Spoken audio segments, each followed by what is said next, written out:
म्हणजे गांधी हा भाषेच्या महत्त्वात, भाषेची ताकद नीट कळलेला पहिला भारतीय पातळीवरचा पुढारी आहे. म्हणजे त्यांनी गोपाळकृष्ण गोखल्यांना आफ्रिकेत बोलावलं, तिथे मराठीत भाषण करायला लावलं.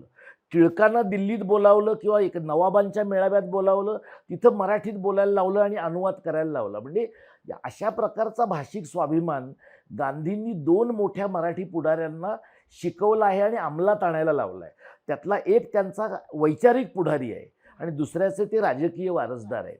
त्यामुळे ह्या प्रक्रियेमध्ये जर पाहिलं तर महाराष्ट्रामध्ये तुलनेनं आपला प्रांत व्हावा, आपल्या भाषेचा प्रांत व्हावा ही जाणीव थोडी नंतर आली आहे. म्हणजे नचिम केळकरांच्या एका अग्रलेखामध्ये त्याचा उल्लेख आहे.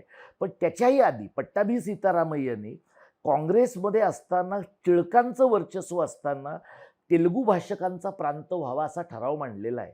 आश्चर्य म्हणजे या ठरावाला टिळकांचा पाठिंबा आहे.